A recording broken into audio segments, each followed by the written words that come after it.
Hi అండి, అందరికీ నమస్కారం. Welcome to my YouTube channel అండి. ఈ వీడియోలో ఏపీ ఉద్యోగులు ఉపాధ్యాయులకు ఈ డీటెయిల్స్ చెక్ చేసుకొని సరిచూసుకోవాల్సిందే అండి. సో ఆ డీటెయిల్స్ ఏంటి, ఏం డీటెయిల్స్ చెక్ చేసుకోవాలనే వివరాలు అయితే ఈ వీడియోలో తెలుసుకుందాం. మీరైతే వీడియోని ఎక్కడ కానీ స్కిప్ చేయకుండా ఎండ్ వరకు చూడడం ద్వారా ఇన్ఫర్మేషన్ అనేది పూర్తిగా అర్థమవుతుంది. అలాగే వీడియో నచ్చినట్లయితే తప్పనిసరిగా లైక్ చేయండి. ఇంకా సబ్స్క్రైబ్ అవునట్లయితే మన ఛానల్ వెంటనే సబ్స్క్రైబ్ చేసుకోవడం ద్వారా నేను చేసే లేటెస్ట్ అప్డేట్ న్యూస్ ఎప్పటికప్పుడు అయితే మీ వరకు రీచ్ అవుతాయండి. ఇక ఆలస్యం చేయకుండా వివరాల్లోకి అయితే వెళ్ళిపోదాం.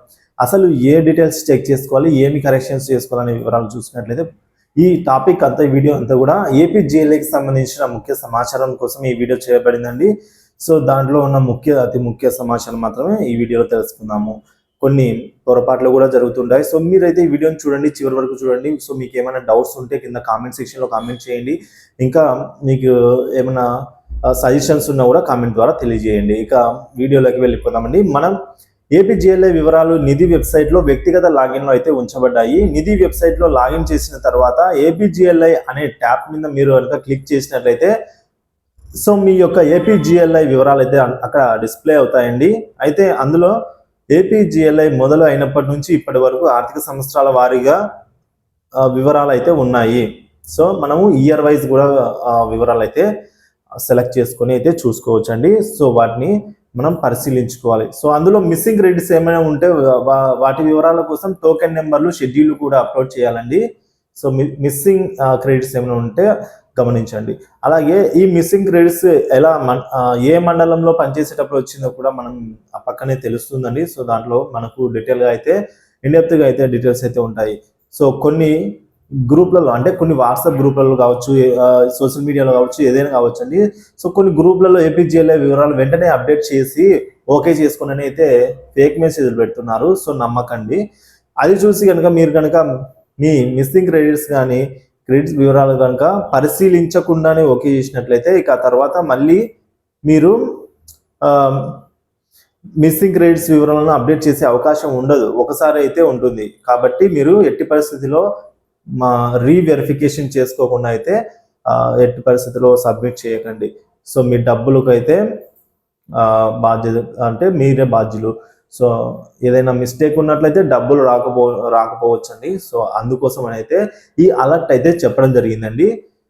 సో కాబట్టి ఎవరు కూడా ఏపీజిఎల్లో పూర్తి వివరాలు చెక్ చేయకుండా ఓకే చేయవద్దండి. ఏపీజిఎల్ఐ వివరాల అప్డేట్స్ కోసం అయితే చివరి తేదీ, అంటే మీరు చివరి తేదీ ఏప్రిల్ 30 వరకు కూడా మీరు మీ నేమ్లో కానీ ఎటువంటి అప్డేట్స్ కూడా చేసుకోవచ్చు. సో ఏమేమి కరెక్షన్స్ కూడా చేసుకోవాలి అన్న వివరాలు చాలా మంది అడుగుతున్నారు. సో కన్ఫ్యూజన్లో ఉంటారు. కాబట్టి ఏమేమి వివరాలు కూడా మనము అప్డేట్ చేసుకోవచ్చు అని కూడా మనం ఇప్పుడు తెలుసుకుందామండి. ప్రీమియం అకౌంట్లో తేడా ఉన్నట్లయితే, సో ప్రీమియం అకౌంట్లో మీకు ఏమైనా తేడా కనిపించినట్లయితే అక్కడ, లేదా నేమ్ కరెక్షన్స్ అండి, నేమ్లో స్పెల్లింగ్ మిస్టేక్స్ ఉన్నా కూడా, సో అది నామినీ పేరు కూడా ఉన్నట్లయితే మార్పు, అంటే మీరు పెట్టిన నామినీ పేరు కరెక్ట్గా లేనట్లయితే మార్చుకోవచ్చు. మిస్సింగ్ క్రెడిట్స్ ఉన్నా కూడా మీరైతే ఇందాక మనం అనుకున్నాం కదా, సో ఆ మిస్సింగ్ ఏ మండలంలో వచ్చినాయి, ఎక్కడ పనిచేసేటప్పుడు వచ్చాయని తెలుసుకోవచ్చు. సో వాటిని కూడా మీరైతే ఇప్పుడే సెర్చ్ చేసుకోవచ్చు. సస్పెన్షన్ అమౌంట్ ఉన్నట్లయితే కూడా మీరు తగిన ఆధారాలతో అయితే మీరు కరెక్ట్ చేసుకోవచ్చు. సో ఈ కరెక్ట్ ఎలా చేసుకోవాలి అంటే, మీరైతే ముందుగా మీరు ఐడెంటిఫై చేయాలండి. మీకు సంబంధించి ఎటువంటి ఎక్కడ మిస్టేక్స్ ఉన్నాయి, ఎందులో మీకు పొరపాట్లు ఉన్నాయని అయితే ఫస్ట్ మొదటగా ఐడెంటిఫై చేయాలి. ఐడెంటిఫై చేసిన తర్వాత అయితే మీరు ఒక మెయిల్ అయితే చేయవలసి అయితే ఉంటుందండి. అది dir.CCELL_APGLI@ap.gov.in అనే ఈమెయిల్కి మీరైతే మెయిల్ చేసినట్లయితే సరిపోతుందండి. సో అక్కడ ఆటోమేటిక్గా వారే వెరిఫై చేసి ఒకసారి అయితే తగు డాక్యుమెంట్ అయితే మీ నేమ్ కరెక్షన్ తప్పున్నట్లయితే ఆధార్ కానీ, పాన్ కానీ అట్లా రిలేటెడ్ డాక్యుమెంట్ కనుక మీరు సబ్మిట్ చేసినట్లయితే తప్పకుండా మీకైతే అప్డేట్ అయిపోతుంది. సో ఇదే అండి ప్రాసెస్. సో ఎట్టి పరిస్థితుల్లో తెలియకుండా అయితే, అంటే రీవెరిఫికేషన్ చేసుకోకుండా సబ్మిట్ అయితే చేయకండి.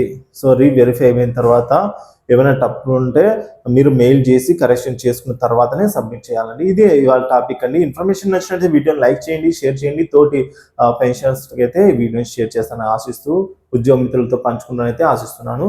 సో కామెంట్ చేయండి మీకు ఏమైనా డౌట్స్ ఉంటే. Thank you for watching this video.